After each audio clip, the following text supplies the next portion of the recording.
कल तक अपन लोग जो है वो श्रेणी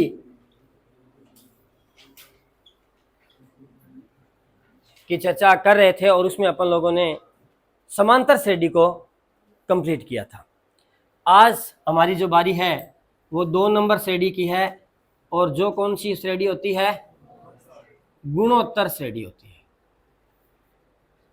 अब ध्यान दें थोड़ा सा कि ये गुणोत्तर श्रेणी क्या होती है, इसकी सवाल जो है किस तरह का होता है देखें थोड़ा सा। इसका जो व्यापक रूप होता है वो अगर पदों की संख्या के रूप में लिखा जाए तो लिखा जाएगा वही A1, A2, A3, A4 और डैश डैश AN। ओके, लेकिन अगर इसका व्यापक रूप इसके सार्वनुपात के रूप में लिखा जाए तो वो होगा, इसका जो सही व्यापक रूप है वो ये होता है। व्यापक रूप इसको बोलते हैं जनरल फॉर्म, जो होता है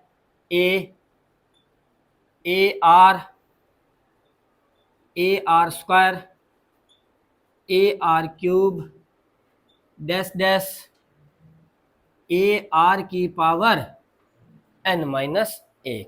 क्यों भाई? ये अंतिम पद आता है, ऐसा क्यों हुआ? देखें यहाँ पे R कितना है? 0।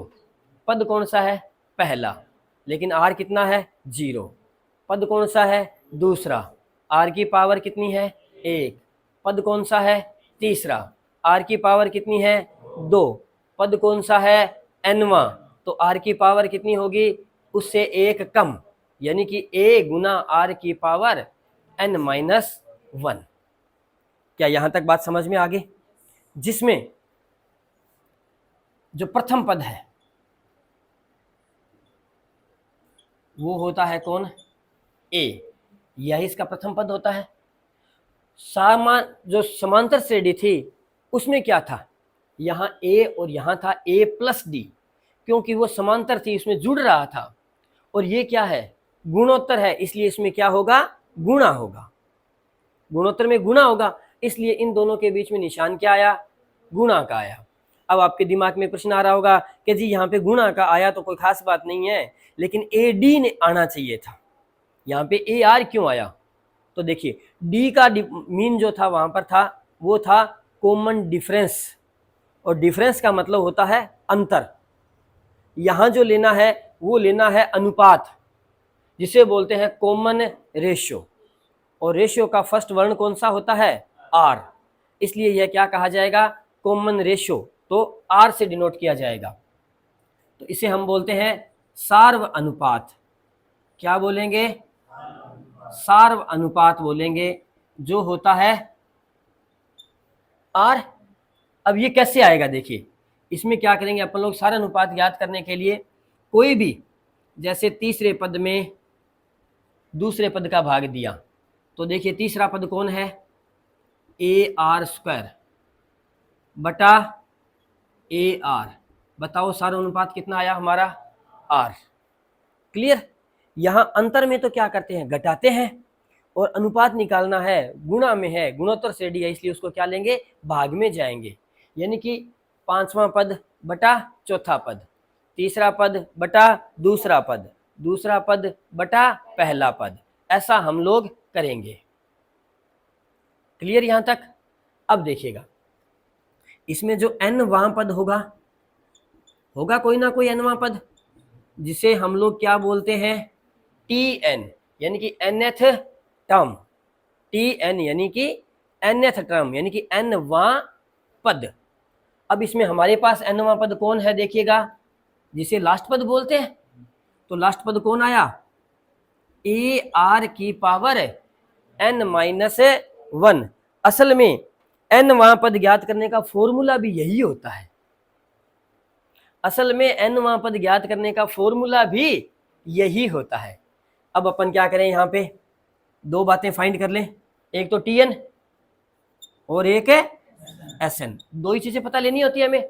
एक तो अमुक पद, n-वां पद, 5वां पद, 7वां पद, 20वां पद, कुछ भी पूछा जा सकता है, और एक Sn।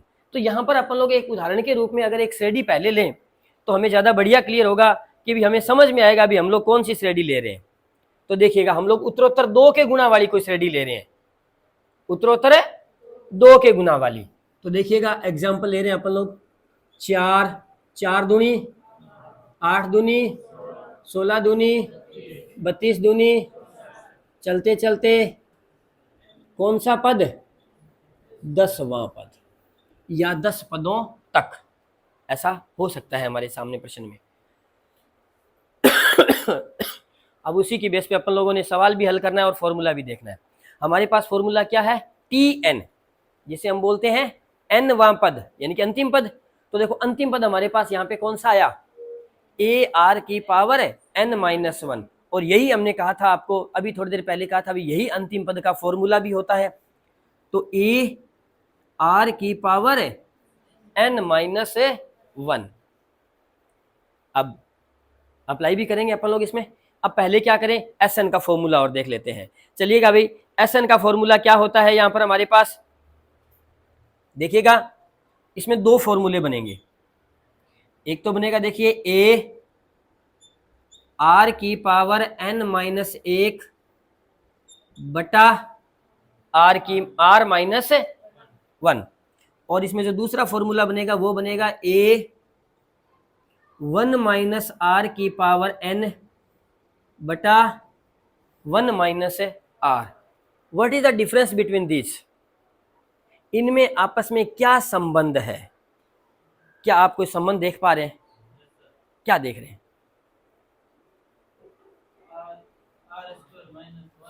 रिलेशन, इनमें अंतर क्या नजर आ रहा है आपको? क्या हमें याद भी तो रखना होगा भाई Sn के 2 फॉर्मूलाज है, तो हमें ये भी तो याद रखना होगा भी ये कब आएगा और ये कब आएगा। देखो बड़ा सिंपल सा नजर आ रहा है, ये तो कह रहा है भी r में से 1 घट रहा है, r में से 1 घट रहा है, इसका मतलब निश्चित रूप से हमारे r का मान क्या होगा, किससे, 1 से बड़ा होना चाहिए। हमारे r का मान 1 से, तभी तो r में से 1 घटेगा, और यहां 1 में से r घट रहा है, इसका मतलब बड़ा 1 है, यानी कि r क्या है, किससे, 1 से। तो देखिए ये फॉर्मूला कब यूज होगा, इफ r ग्रेटर देन 1, यानी कि r बड़ा है 1 से, और ये यूज होगा इफ r लेस देन 1 या 1 ग्रेटर देन r। बात है एक ही है कि भी r का मान 1 से छोटा है या 1 r से बड़ा है, बात एक ही है। आगे समझ में? तो ये 2 फॉर्मूले यूज होने, ये हमें पता कैसे चलेगा, ये हमें वहां से भी पता चलने वाला है। देखिएगा अभी अपन लोग पता करते हैं, पता लगाइएगा अभी a की वैल्यू क्या है, 4। अब हमें पता लगाना है क्या, r। What is the value of r, r का मान क्या है, नियम क्या था हमारा, किसी भी एक पद में उससे पहले वाले पद का भाग देना है। तो कोई भी एक पद ले लिया, जैसे ये ले लिया 8 बटे यानी कि 2, ये तो आया 8 बटे 4 यानी कि 2 बटा 1 या 2। अगर यही श्रेणी उल्टी चलती, जैसे कि पहला पद होता 64, फिर होता 32, फिर होता 16, 8, 4, 2, 1, 1 बटा 2, 1 बटा 4, इस तरह से होता। अब वो श्रेणी क्या है तो गुना, लेकिन गुना किसका है, 1 बटा 2 का गुना हो रहा है, यानी कि धीरे धीरे धीरे छोटा होता जा रहा है। तो क्या होता, हम लोग क्या करते, 64 और ये क्या था 32, तो 32 में 64 का भाग देते, यानी कि दूसरे पद में पहले पद का भाग देते, तो 32 बटा 64, तो क्या आता 1 बटा 2। 1 बटा 2 क्या होता है, आधा, और वो क्या हुआ, r का मान जो कि 1 से छोटा है। तब हम लोग जोड़ में कौन सा फॉर्मूला यूज करते, नीचे वाला। अब यहाँ पे हमें r का मान कितना मिला, तो हम कौन सा यूज करेंगे, जोड़ में ऊपर वाला करेंगे, लेकिन अन्य पद के लिए कोई फर्क नहीं पड़ता। चलो देखते हैं यहाँ पे n की वैल्यू हमारे पास कितनी है,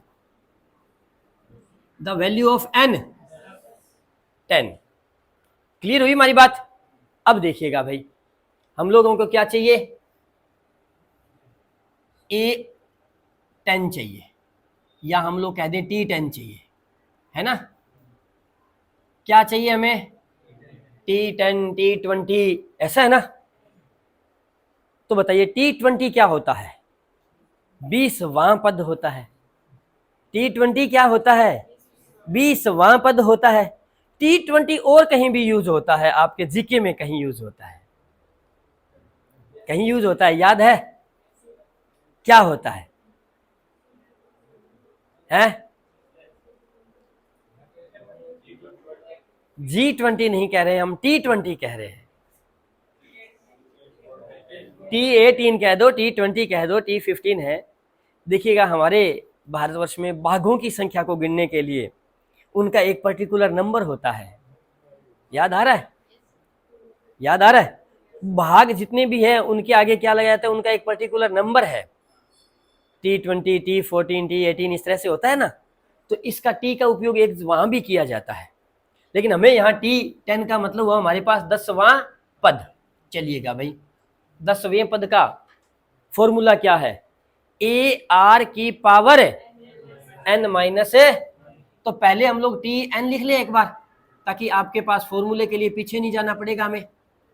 अब देखिए T10 लिखते हैं यहाँ पर, द वैल्यू ऑफ A, निशान, R का मान, N का मान माइनस, चलिए 4 गुणा 2 की पावर 9, 4 गुणा 2 की पावर 9 का मतलब होता है, घातांक नियम में पढ़ा अपन लोगों ने, 2 की पावर 9 का मतलब होता है 2 गुणा 2 गुणा 2 गुणा कितनी बार, 9 बार। अब उनको लिख के अगर अपन लोग गुणा करते हैं तो हमें कितना मिलने वाला है, 512।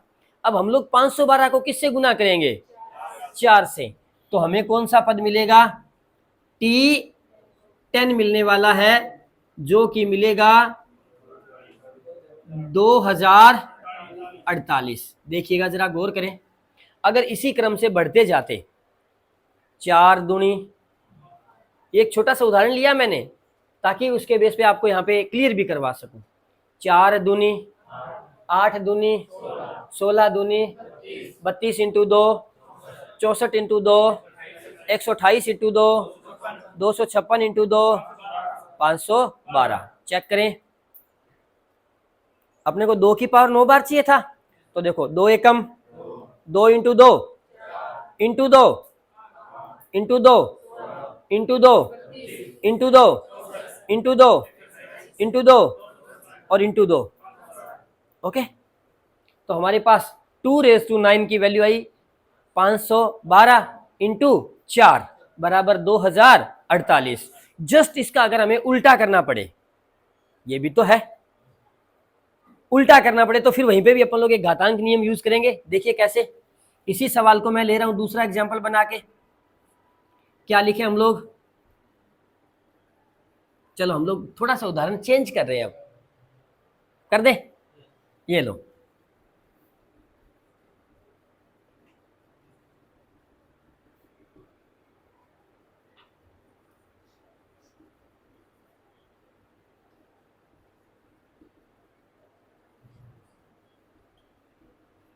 हमें किसकी वैल्यू फाइंड करनी है, यानी कि कहेगा बताओ इसमें कितने पद है, नंबर ऑफ एलिमेंट, अवयवों की संख्या या पदों की संख्या, नंबर ऑफ टर्म्स हमसे पूछा जा सकता है। जरा ध्यान दें, ए की वैल्यू, आर की वैल्यू भी, और T_n, हमें n फाइंड करना है, तो इस फॉर्मूले में मान रख दे। तो देखो A R n-1 2048। बताओ सबसे पहले क्या होगा, ये 2 नीचे जाएगा, नहीं जाएगा क्या। अब हालांकि हम लोग ये 2 नीचे भेज भी सकते थे, नहीं भी भेज सकते थे, क्योंकि इन दोनों का आधार क्या है, सेम है। आधार सेम है तो घातें जुड़ जाएंगी। तो इसकी घात कितनी है 1 और इसकी घात कितनी है n-1, दोनों जुड़ेंगी तो n बन जाएगा। वैसे भी कर सकते थे, लेकिन अगर कोई जरूरी नहीं है कि यहाँ पे हमेशा 2 आए, यहाँ पे 3 भी आ सकता है, 4 भी आ सकता है, 5 भी आ सकता है। तो एक सिस्टम देखें, हम लोग इसको अलग रख लें, 2^(n-1), 2048/2, 1024, 2^(n-1), 2^10, 1024, 2 की पावर कितनी होती है? 2 की पावर 10 होती है। अभी अपन ने ऊपर देखा था उदाहरण में 2 की पावर 9 की थी, कितना आया था? 512। अगर 2 की पावर 10 करते तो 1024 आ जाता है ना। तो चलिएगा, अब देखिए यहां पर वो हलवा खीर वाला याद आ गया। दोनों का आधार क्या है? दोनों के बीच में निशान क्या है? दोनों का आधार भी समान है, दोनों का मान भी समान है। 3 एलिमेंट होते हैं, एक आधार होता है, एक घातांक होता है और एक मान होता है, वैल्यू होती है। अगर इन तीनों में से कोई भी दो, अगर इन तीनों में से कोई भी दो अगर समान हो तो तीसरे को हम समान कर देंगे, तीसरे को हम बराबर में लिख देंगे। क्लियर? तो यहां पर देखिएगा दोनों का आधार क्या है? 2 है, समान है। दोनों के बीच में निशान क्या है? बराबर का है, वो भी कह रहा है कि समान है। तो हम क्या कहेंगे? इनकी घातों को समान बराबर कर देंगे। तो n-1, तो n बराबर माइनस का निशान उधर जाएगा तो प्लस का। तो बताओ n की वैल्यू कितनी आ गई? 11 आ जाएगी। अब उदाहरण के रूप में अगर आप चेक भी करना चाहो तो 2 दूनी 4 दूनी 8 दूनी 16, 2 को 10 बार करोगे तो कितना आएगा? 1024, और 11 बार करोगे तो कितना आएगा? 2048। इसका मतलब हमारे पास एलिमेंट है कितने? 11 एलिमेंट है। बिल्कुल सही है। अपन लोगों ने 2 उदाहरण के माध्यम से, एक में तो क्या फाइंड करना सीखा? Tn वैल्यू रखनी सीखी और Tn फाइंड करना सीखा। और दूसरे में हमने क्या फाइंड करना सीखा कि अगर हमें Tn दे दे तो हम n कैसे फाइंड करें या a कैसे फाइंड करें। हो सकता है कि हमें a भी फाइंड करना हो। अपने कैसे कह दें कि एक 11 पदों की श्रेणी है, 11 पदों की गुणोत्तर श्रेणी जिसका अंतिम पद 2048। एक 11 पदों की गुणोत्तर श्रेणी जिसका अंतिम पद 2048 या 11वां पद 2048 तथा उसका सार्वनुपात 2 है। तो बताओ प्रथम पद क्या होगा? तब हम क्या करते? यहां क्या लिखते? यहां a इंटू r कितना था? 2, 2 की पावर 11 माइनस 1, 10 बराबर 2048। a गुना 2 की पावर 10 कितना होता है? 1024 बराबर 2048। ये 1024 गुणा में था, कहां जाता? भाग में। तो 2048 बटा 1024 किसका मान आ गया? a का मान। कितना आया? 2। और a क्या होता है? प्रथम पद। तो यानी कि हम लोग यहाँ पे n की वैल्यू भी फाइंड कर सकते हैं और फर्स्ट एलिमेंट को भी हम लोग फाइंड कर सकते हैं।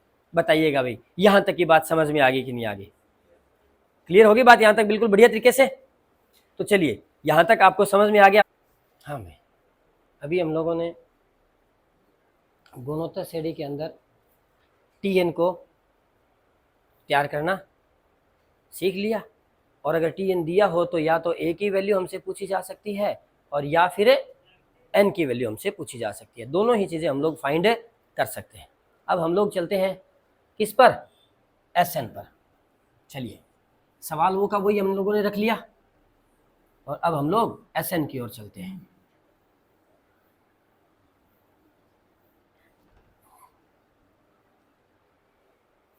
देखिएगा, ये सवाल लिया अपन लोगों ने जहाँ पे a की वैल्यू क्या है? 4 और कॉमन डिफरेंस रेशियो कितना आया? 2 और नंबर ऑफ एलिमेंट है कितने? 10, यानी कि n की वैल्यू 10 है। यहाँ पर हमें क्या करना है? Sn फाइंड करना है, इनकी योगफल ज्ञात करना है। कितने पदों का? 10 पदों का योगफल। यानी कि यहाँ पे थोड़ा सा चेंज हो जाएगा। यहाँ पे क्या लिखेगा? 10 पदों का योग फल, ये हमसे पूछेगा। तो चलिएगा, फॉर्मूला हमारे पास होगा, याद होगा, Sn। क्योंकि हमारे पास r की वैल्यू कितनी है? 2 है, जो कि 1 से बड़ी है। तो देखिएगा जब r की वैल्यू 1 से बड़ी हो तो ये वाला फॉर्मूला यूज किया जाएगा, और क्या होता है वो a r की पावर n माइनस 1। ध्यान दीजिएगा tn में, फिर आपको थोड़ा सा याद करवा रहा हूं कि tn में हम लोग r माइनस 1 कर रहे थे, यहाँ पे n माइनस 1 कर रहे थे, यहाँ पे n माइनस 1 नहीं है, r की पावर n करके जो आंसर आए उसमें से एक घटाना है। ये देखो r के पैरेलल में एक लिखा है ना कि n के साथ में, और बटा में क्या लिखना है r माइनस 1। तो चलिए 4, r का मान 2, n की वैल्यू 10 माइनस 1 बटा 2 माइनस 1, 4 और 2 की वैल्यू 10, 1024 माइनस 1 बटा 1, यानी कि 4 गुणा 1023। चूंकि बटा में क्या है 1 है, इसलिए उसको लिखने की अब जरूरत नहीं है। अगर 3 माइनस 1 होता तो 3 माइनस 1 फिर क्या आता 2 आता, तो 2 से या तो हम काटते, और अगर कटता नहीं तो गुणा करके 2 का भाग देते, फिर ऐसा ही कुछ करते। तो चलिएगा यहां हम गुना कर रहे हैं 4092, 4092, यानी कि हम लोग 4, 4 दूनी 8, 8 दूनी 16, 16 दूनी 32, 32 दूनी 64, 64 दूनी 128, 128 दुए 256 इंटू 2, 512 इंटू 2, 1024। यहाँ तक हो गया। अगर हम इन सब का जोड़ करें, यानी कि 1024 plus 512 plus 256 plus 128 plus 64 plus 32 plus 16 plus 8 plus 4, अगर इन सब का अपन लोग जोड़ करें तो वो कितना आएगा 92। अब हम इसी का ही दूसरा एग्जाम्पल ले लेते हैं। क्या लेते हैं कि 4, 8, 16 डैश डैश का योगफल 4092 है, तो क्या पदों की संख्या, या क्या कह सकता है find the value of n। हो सकता है कि n की वैल्यू पूछ ले, और हो सकता है कि a की वैल्यू पूछ ले, बात तो वही है भी। a की वैल्यू पूछेगा तो हमें प्रश्न किस प्रकार का उपलब्ध करवाएगा, वो कहेगा कि 10 पदों, फिर n की वैल्यू देगा ना, कहेगा कि 10 पदों वाली एक गुणोत्तर श्रेणी, ठीक है, जिसका सार्व अनुपात है 2 है, का योगफल 4092 है, तो बताओ पहला पद क्या होगा। आई समझ में? क्योंकि फिर वहां पे अगर ये लिख दिया तो फिर तो पहला पद बन ही जाएगा, इसका मतलब हमें कोई न्यूमेरिकल वैल्यू नहीं लिखेगा, वो इस तरह से सीरीज बना के नहीं देगा, वो सीधा लिखेगा भाई 10 पदों का अगर गुणोत्तर श्रेणी का योगफल 4092 है, जिसका सार्व अनुपात 2 है, तो पहला पद ज्ञात करो। तो चलिएगा भाई, यहां पर अपन लोगों ने पदों की संख्या ज्ञात करनी है, तो चलिए क्या लिखे, ए आर की पावर माइनस बटा माइनस बराबर 4092, वही कार्य करें अपन लोग। तो देखिए क्या करेंगे, सबसे पहले तो इसको हल करना पड़ेगा। तो देखिए इसको हल हम लोग यहां कर रहे हैं, थोड़ा स्पेस कम है, तो देखिए 4, 2 की पावर n माइनस 1, 4000 बटा 1। तो बताएं क्या अब अगले पद में बटा 1 लिखने की जरूरत है? तो एक काम तो वो खत्म हो गया, अभी बटा 1 खत्म हो जाएगा। दूसरा, इस 4 का क्या बनेगा, या तो इसके साथ गुना करो या इस 4 का बटा में ले जाके भाग दे दो, यही काम कर लें भाई। या तो ब्रैकेट ओपन करो, और अगर ब्रैकेट ओपन नहीं कर रहे हो तो क्या करो, भाग दे दो। बढ़िया कौन सा रहता है, भाग देना, क्योंकि बढ़िया भाग देने से क्या हो जाएगा, संख्या हमारी और छोटी हो जाएगी। तो चलिएगा 2 की पावर n माइनस 1 बराबर 4092 बटे, यानी कि 1023। ओके, तो ये किसके बराबर आ गया 1023? 2 की पावर n माइनस 1 बराबर 1023। अब -1 जाएगा पहले या पहले ये होगा? -1 उधर जाएगा तो किसका हो जाएगा? प्लस का। तो क्या बन जाएगा? 2 की पावर n बराबर 1024। अब बताओ भाई 1024 को मैं 2 की पावर कितनी लिख सकता हूं? अब बताओ 2 की पावर ही क्यों लिखूं? क्योंकि यहां पर हमारे पास क्या है? 2 की है, तो हमें 2 की पावर लिखनी होगी। अगर यहाँ 4 की पावर होती तो उसको भी मैं क्या व्यवस्थित करता? ऐसा देखता भी 4 की पावर। अब बनाता कैसे? विषय वो भी है, 4 की पावर बनाता कैसे? चलो ये तो याद था हमें 1024 2 की पावर 10 होता है। जी नहीं, हमें परेशान होने की जरूरत नहीं है। हमने क्या करना है, यहाँ पे हमारी रफ कॉपी में 1024, अगर हमें 4 की पावर बनानी है तो भाग किससे देते जाओ? 4 से भाग देते जाओ जब 1 नहीं आता तब तक। तो जितनी बार 4 आएगा, जैसे 1024 में 4 का भाग देते जाएंगे तो 4 कितनी बार आएगा? 5 बार आएगा। तो वो बन जाएगा 4 की पावर 5। चूंकि हमें आधार कितना रखना है? 2, तो हम भाग कितने का देते जाएंगे? 2 का देते जाएंगे। कितने का देते जाएंगे? 2 का। तो 2 का भाग कितनी बार जाएगा? 10 बार। कितनी बार जाएगा? तो ये बन गया 2 की पावर 10, यानी कि 2 की पावर n बराबर 2 की पावर 10। मेरे हिसाब से सब कुछ क्लियर? दोनों का आधार, दोनों का मान भी, तो दोनों की घातांक भी। तो बताइए n की वैल्यू कितनी आ गई? यानी कि हमारे पास पदों की संख्या कितनी आ गई? 10। यहां से आपको n की वैल्यू भी ज्ञात करनी पड़ सकती है Sn देके। और क्या जरूरत पड़ सकती है? r भी जरूरत पड़ सकता है। और क्या जरूरत पड़ सकती है? a की भी जरूरत पड़ सकती है। मान लीजिए हमें r पता नहीं है, इसी सवाल में बता रहा हूं। a तो बता ही दिया। मान लीजिए हमें r पता नहीं है। r का मतलब सार्वधातुक, सार्वधातुक। तो फिर प्रश्न कैसा बनेगा?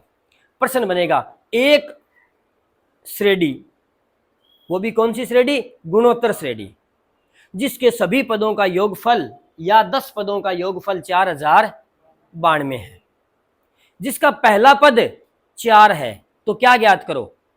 सार्व अनुपात ज्ञात करो। तो देखिएगा भाई, यहीं से चले।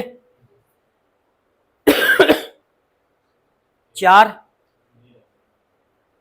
तो हमारे पास होगा, 2 नहीं मिलेगा तो यहां क्या लिखेंगे? r, है ना?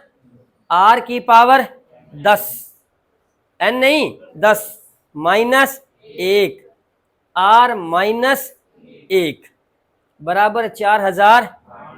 गुणा करोगे, r माइनस 1 का गुणा होगा, फिर उस 4 का भाग जाएगा। यानी कि हमारे पास क्या होगी? एक r में समीकरण बन जाएगी घात की। r में कुछ घात की समीकरण बन जाएगी। हमें उस समीकरण को हल करना होगा और तब जाके हमारे पास क्या आ जाएगा? आंसर आ जाएगा। क्या हमारी बात समझे? तो ये थोड़ा सा क्या होता है, लेंदी जाता है। यहां तक कि इनकी सिंपली a और n तो हम लोग बड़ा इजीली फाइंड हो जाएगा हमारा। क्या यहां तक की बात हमारी समझ में आ गई? ये था सारा किसका खेल? गुणोत्तर श्रेणी का खेल, जिसमें हम लोगों ने 2 बातें सीखी। क्या क्या सीखी? एक तो tn यानी कि nवां पद, जिसका फॉर्मूला था a इंटू r की पावर n माइनस 1। यहां पे हमसे क्या क्या पूछ सकता था? एक तो हमसे nवां पद पूछ सकता है, कौन सा होगा? अगर nवां पद दे दिया तो हमसे a पूछ सकता है, हमसे r पूछ सकता है, हमसे n पूछ सकता है ना? दूसरा Sn यानी कि n पदों का योगफल, जिसमें हमें a r की पावर n माइनस 1 बटा में r माइनस 1। अगर हमें Sn ये कब लगेगा? जब r का मान 1 से बड़ा हो। और 1 माइनस r की पावर n बटा में 1 माइनस r, ये कब लगेगा? जब r का मान 1 से छोटा हो। क्लियर? तो यहां पे हमें क्या क्या पूछ सकता है? एक तो Sn पूछा जा सकता है। अगर Sn देगा तो हमें क्या पूछ सकता है? a भी पूछ सकता है, तब हमें r और n प्रोवाइड कराएगा। अगर n पूछेगा तो Sn देगा, a देगा और r देगा। और अगर r पूछेगा तो Sn देगा, a देगा, n देगा और हमसे क्या पूछ लेगा? r पूछ लेगा। बताइएगा भाई, यहां तक आपको समझ